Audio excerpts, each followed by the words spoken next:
Hi everyone, I'm Dr. Nikita Kanda. I'm from India. I have recently passed MRCOG Part 3 exam in May this year. Um, I am basically from Raipur and I have passed my DGO Diploma in Obstetrics and Gynecology in 2018, and after that I worked for 1.5 years in a government setup in Mumbai, and then for 1 year I worked at a private corporate in Mysore, and currently I have my own nursing home in Raipur. I have been doing my private practice since past 4 months. Definitely moving to Raipur and then starting my practice, things were a little bit chaotic in between and I didn't have much time to study. I joined RFA tutors for part 2 also. I had joined Sidra ma'am's class as well, and for part 3 I had joined RFA tutors from I think March or February this year, and our classes started in Feb end, I think. At that time I was not very much able, I was not up to date with the schedule and not able to attend all the lectures and all the classes, but because of Sidra ma'am's support and everything was in the recorded session, I somehow managed in between, to read in between the schedule and the work. And basically for last 1.5 months, on first week of April, it really hit me hard that my exam is coming up and I'm supposed to read. So in last 1.5 months, last 40 days only, I somehow managed.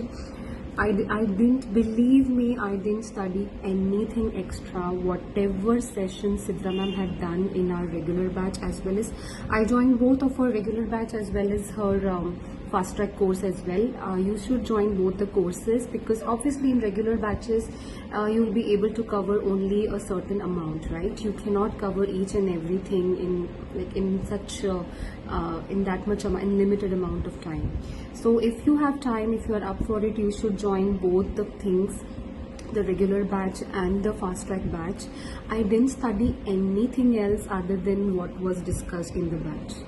Whatever ma'am used to discuss the cases and the clinic applied knowledge for those cases, how we have to communicate with the patients, what are the points which we have to remember in patient safety. Nothing else, because I didn't have time. I had a really busy schedule. My in-laws came in between and there were some festivals. Sometimes my patient used to come, and then I had I was suffering from going through some personal stuff as well. So last 40-45 days only I was able to give it, so I couldn't study anything else. And believe me, reading and doing whatever was taught by Sidra ma'am and the whole team in RFA was enough. I think every student will tell this. Even for part 2 I did the same thing. I read whatever Sidra ma'am had taught us. I read all her short notes and all her tip slides and gift slides that she used to give. And obviously part 2 requires some question solving, so I used to solve books. But in part 3 I practiced. Like, I used to tell my husband, like, whenever there was something, I will just I'll ask my husband to become a patient.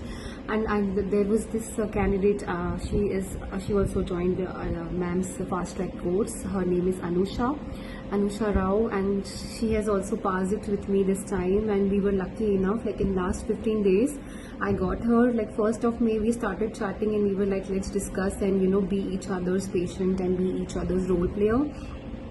And we managed to discuss everything at least once together. So it was really like amazing. I will definitely recommend RFA tutors for part 2 as well as for part 3.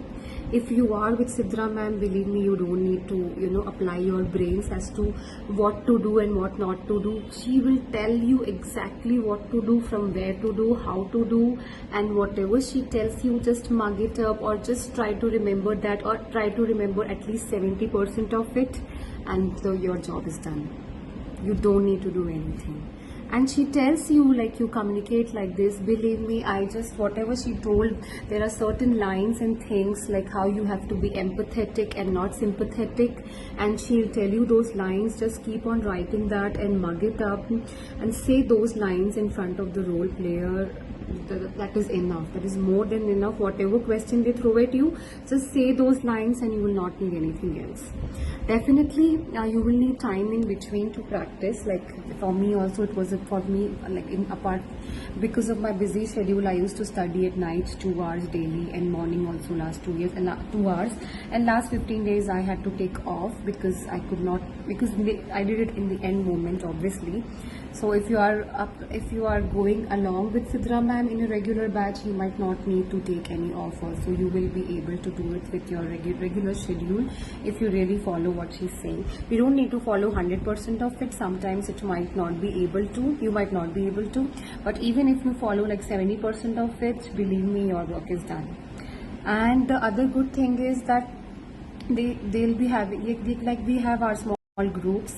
Apart from Sidra ma'am, there is Dr. Madhu, there is Dr. Safa, there is the whole team of RFA tutors. Whatever doubt you put it, like in whatever time, within next 24 hours you'll get your answer. Be the doubt maybe from anywhere, the team is so helpful that you'll get your answer. So definitely I'll recommend, and that's it. Thank you so much Sidra ma'am, Madhu ma'am, Safa ma'am, the whole team of RFA tutors for guiding me through my part 2 as well as part 3, and for helping me, get this degree. Thank you so much. Bye.